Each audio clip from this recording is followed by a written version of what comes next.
રાજ્યસભા ઉમેદવાર રાજુ શુક્લાની અજાણી વાતો સંદેશ ન્યૂઝ સાથે રાજુ શુક્લાએ ખાસ વાતચીત કરી 2017 અને 2022 ચૂંટણીમાં તેમની સક્રિય ભૂમિકા રહી હતી।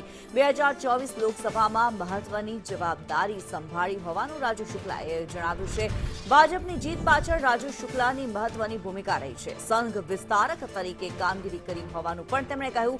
સાબરકાંઠા અને વડોદરામાં જવાબદારી નિભાવી।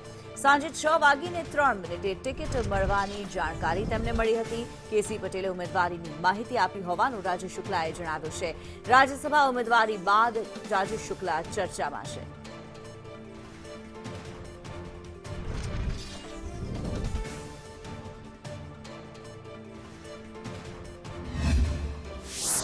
રાજ્યસભામાં ભાજપના ઉમેદવાર તરીકે જેમને ટિકિટ મળી છે તેવા રાજુભાઈ શુક્લા, તમે ગુજરાતમાં તો ભાજપની સરકાર જોતા હશો, પણ પ્રશ્ન તમને ચોક્કસ એવો થતો હોય છે કે આ સરકાર લાવવા પાછળનો હાથ કોનો હોઈ શકે છે?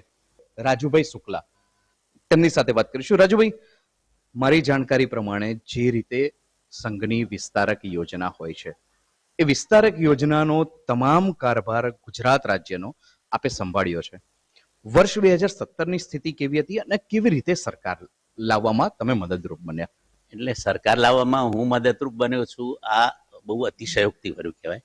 એમાં મારો કોઈ રોલ હોઈ જ ના શકે, પણ એક કાર્યકર્તા તરીકે કામ કરવું। અને વિસ્તારક યોજના એવું છે કે એ સંઘ હોય, વિદ્યાર્થી પરિષદ હોય, એમાં અમારા ત્યાં કામ કરનારા પૂર્ણકાલીન કાર્યકર્તાઓ નીકળતા હોય છે। એમાં ભારતીય જનતા પાર્ટીમાં પણ અમારા યુવા મોરચાના અથવા તો જેની પાસે સમયની અનુકૂળતા છે એમને અમે વિનંતી કરીએ છીએ અને વિસ્તારક તરીકે નીકળે છે, પોતાનો ઘર-બાર પરિવાર છોડી અને અમે જે સ્થાન ઉપર કહીએ છીએ એ સ્થાન ઉપર એ કાર્યકર્તા જતા હોય છે અને એ કામ કરતા હોય છે। બૂથ લેવલે કામ કરતા હોય છે, મંડળ લેવલે કામ કરતા હોય છે અને એ કાર્યકર્તાઓ કામ કર્યું હોય છે। અમે જે કામનો ટાસ્ક સોંપીએ છીએ એ ટાસ્ક પ્રમાણે કાર્યકર્તા કામ કરતો હોય છે અને એનું નિવાસ પણ જે તે વિધાનસભા વિસ્તારની અંદર રહેતું હોય છે।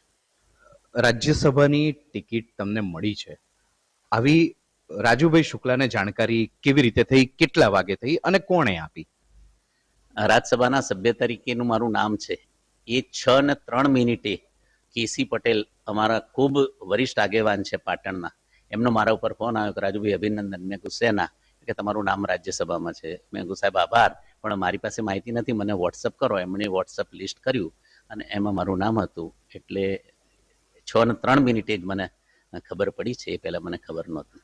તો રાજુભાઈ શુક્લા કે જે ગાંધીનગરમાં રહે છે અને મૂળભૂત રીતે પાયાના સંઘના કાર્યકર છે, ન માત્ર તેમની એ પોતે એક પેઢી, પરંતુ તેમની અગાઉ પણ તેમના પારિવારિક જે લોકો છે તેઓ પણ સંઘ સાથે જોડાયેલા હતા।